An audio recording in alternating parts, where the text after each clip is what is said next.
सूर्यदेव व्रत की पौराणिक कथा। प्राचीन काल की बात है। एक वृद्ध माता थी जो नियमित तौर पर रविवार के दिन सूर्य उदय से पूर्व उठकर नित्य कर्मों से निवृत्त होकर अपने आंगन को गोबर से लीपती थी, जिससे वो स्वच्छ हो सके। इसके बाद वो सूर्यदेव की पूजा अर्चना करती थी। वह साथ ही रविवार की व्रत कथा भी सुनती थी। इस दिन वो एक समय भोजन करती थी और उससे पहले सूर्यदेव को भोग भी लगाती थी। सूर्यदेव उस वृद्ध माता से बेहद प्रसन्न थे। यही कारण था कि उसे किसी भी तरह का कष्ट नहीं था और वो धन धान्य से परिपूर्ण थी। एक बार की बात है, जब उसकी पड़ोसन ने देखा कि वो बहुत सुखी है तो वो उससे जलने लगी।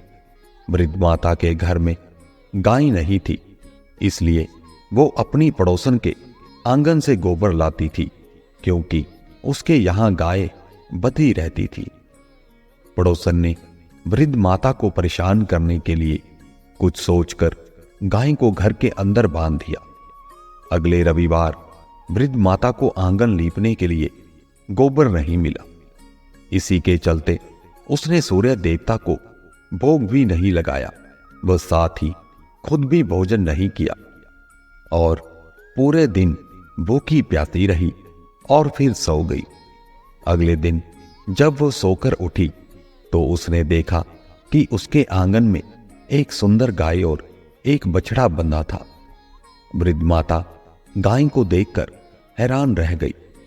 वृद्ध माता ने जहां एक और गाय को चारा खिलाया, वहीं दूसरी ओर उसकी पड़ोसन वृद्ध माता के आंगन में बंधी सुंदर गाय और बछड़े को देखकर और अधिक जलने लगी।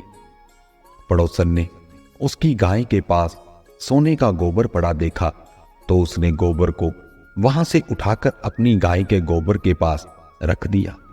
सोने के गोबर से पड़ोसन कुछ ही दिनों में धनवान हो गई, जो कई दिन तक चलता रहा। कई दिनों तक वृद्ध माता को सोने के गोबर के बारे में कुछ भी पता नहीं था।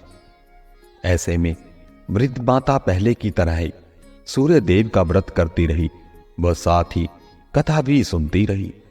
इसके पश्चात जिस दिन सूर्यदेव को पड़ोसन की चालाकी का पता चला, तब उन्होंने तेज आंधी चला दी और तेज आंधी को देखकर वृद्ध माता ने अपनी गाय को घर के अंदर बांध दिया। अगले दिन जब वृद्ध माता सुबह उठी तो उसने सोने का गोबर देखा, जिसे देख उसे बेहद आश्चर्य हुआ। तब से लेकर उसने गाय को घर के अंदर ही बांधा। कुछ दिन में ही वृद्ध माता बहुत धनी हो गई, जिसको सुखी और धनी स्थिति में देख पड़ोसन और ज्यादा जलने लगी। पड़ोसन ने अपने पति को समझा बुझाकर उसे नगर के राजा के पास भेजा। जब राजा ने उस सुंदर गाय को देखा तो वो बहुत खुश हुआ। सोने के गोबर को देखकर तो उसकी खुशी का ठिकाना ही ना रहा। वहीं वृद्ध माता भूखी प्यासी रहकर सूर्य भगवान से प्रार्थना कर रही थी, जिस पर सूर्यदेव को करुणा आई। उसी रात सूर्यदेव ने राजा के स्वप्न में आकर उससे कहा कि हे राजन, वृद्ध माता की गाय व बछड़ा तुरंत वापिस कर दो। अगर तुम ऐसा नहीं करोगे तो तुम पर परेशानियों का पहाड़ टूट पड़ेगा। सूर्यदेव के स्वप्न ने राजा को बुरी तरह से डरा दिया। इसके बाद राजा ने वृद्ध माता को गाय और बछड़ा लौटा दिया। राजा ने वृद्ध माता को ढेर सारा धन दिया और क्षमा मांगी। वहीं राजा ने पड़ोसन और उसके पति को सजा भी दी। इसके पश्चात राजा ने पूरे राज्य में घोषणा करवाई कि रविवार को हर कोई व्रत किया करे। सूर्यदेव का व्रत करने से व्यक्ति धन धान्य से परिपूर्ण हो जाता है, साथ ही घर में खुशहाली भी आती है। बोलो सूर्यदेव भगवान की जय।